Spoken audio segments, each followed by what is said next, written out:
Hello and welcome back to another episode. Now, once again, we're here in the shed because, well, I've been busy again. The other day I was watching one of my favourite guilty pleasure movies, and that's the first Resident Evil film. And ever since I first saw it in the cinema, there's been one particular item which I've sort of coveted. I've wanted it, and that is the T-Virus, and also actually its antidote counterpart. It's just a really cool looking thing, prop I suppose you'd call it, and ever since I sort of first saw our villain throw it away and it smash on the floor, I've kind of wanted one for my own, and I figured, well, why not try and make one? Now the result isn't perfect, but it's a result which I'm quite happy with for now, and one which I'll probably refine in the future. So let's take a look. So here we are, my Resident Evil T-Virus and antidote vials.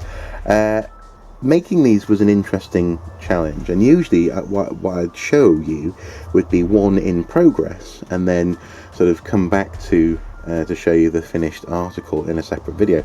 But actually this sort of went really quickly towards the end of the process. So yesterday I found myself sort of having to finish off these two at the same time. So that's why the finished articles are here today.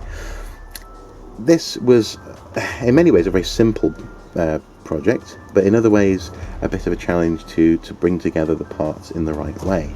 So first of all, I had to find a clear plastic tube. Now, clear plastic tubes are not as common as you might think. If you go to your DIY store, for the most part in the plumbing section, the tubing is opaque, because for the most part you don't want to see what's being flushed down your pipes. So actually finding clear plastic tubing was quite difficult, and I came across it in a local fairly cheap store in the form of a so-called inspection lamp. The electrics were absolutely terrible, the bulb wasn't very good, but it did come in this sort of 70 centimetre long plastic tube, which I was able to chop up into two tubes to make the outer housing for our Resident Evil vials. Then I was slightly concerned that I wouldn't be able to find an end cap that would fit. But lo and behold, in our local DIY store, actually these caps fitted like an absolute glove.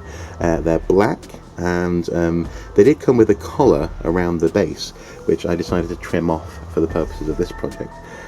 If I was making, I don't know, like Teenage Mutant Ninja Turtle ooze vials though, the collar I think would look really cool on them. I spray painted them with a chrome spray paint, which was moderately successful, and I came back and painted them with some other paints just to sort of finish off the texture. But before I painted them, actually, I also dremeled in this sort of the beveling on the end caps. So actually the end caps, oddly enough, just sort of, no pun intended, fell into place. I just found caps that were exactly the right size, completely by accident. The next challenge though was the tubing inside. This tubing is actually 3mm sort of, I suppose, small scale plumbing tubing, so the sort of stuff you might use for a water feature in a garden, again from B&Q. And oddly, the most challenging thing in this entire project was getting the liquid into the tubing. So here, for example, we have our blue bubble bath type soak mixture, which is the T-Virus. And what I actually did was I decided I was going to prepare 4 lengths of tubing, which would be at one end capped off with a screw and glue. Really nice seal is formed when you do that. And I thought, excellent, great, now all I need to do is get the liquid into the tube. The thing is though, once you put a cap on a tube like this, it forms essentially, well, a seal. And if you try and put something like washing up liquid or bubble bath into this end, it forms another seal. So the air inside ain't going nowhere. And so I actually found myself trying to pour liquid in, and it was just, well, it wasn't going in, basically. So this was really frustrating. I prepared 4 of these, and well, nothing would go into them. That was a learning curve yesterday, definitely. But don't worry, I'm keeping these for a future project. I'll probably turn up somewhere else at some point. So actually I ended up having just to run liquid through open-ended pipes, length of tubing, and then cap them off once they'd had liquid inside them. I really like that we have air bubbles as well running through, and slowly but surely air bubbles do gather at the top of these pipes, but there's been no leaks as well. So actually this method of sealing has worked, or does work. So a nice 3mm screw. I did trim the screw so they wouldn't show too much over the cap, and then glued in. So that worked perfectly. But yeah, it was a bit of a learning curve.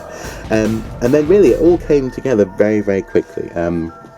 With my hot glue gun, and also putty rubber, or putty eraser, I sort of mounted 2 lengths of pipe into one cap, ran, once they were sort of quasi-dry, ran the piping through the tube, and then in a process which had to be very carefully timed, put glue and put a putty eraser into here, let that sort of dry, and then twist to create the double helix, and then just before it fully sets, hold it in place, and you end up with this kind of situation.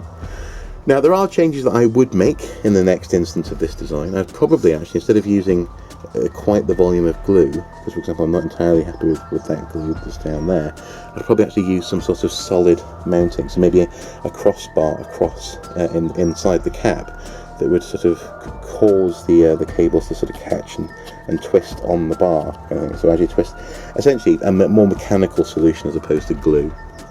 But for a first try, as a concept which I was sort of fairly sure I knew what I kind of wanted the outcome to look like, I think this is quite a good crack at it.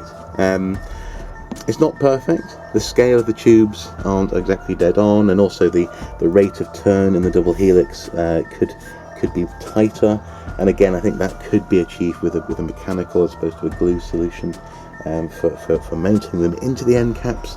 But ultimately, I'm happy with these. These are going on my shelf, and I don't know, who knows, in the not too distant future I may start a zombie apocalypse with my washing up liquid and bubble bath. So there you have it, my Resident Evil T-Virus and Antidote vials. As I say, they're not perfect. Yeah, the scale isn't quite right, the rate of turn in the double helix isn't exactly perfect, but I did an awful lot of problem solving on this build, and I'm really pleased actually with how these turned out. I'll probably modify, probably come up with a slightly better design in the future, but for now, I'm dead chuffed with this. I particularly like the bubbles, the fact that there is actually liquid in here, which does move and doesn't leak. Anyway guys, there you go. Hopefully you found these interesting, and as ever, until next time, do take care. Bye bye.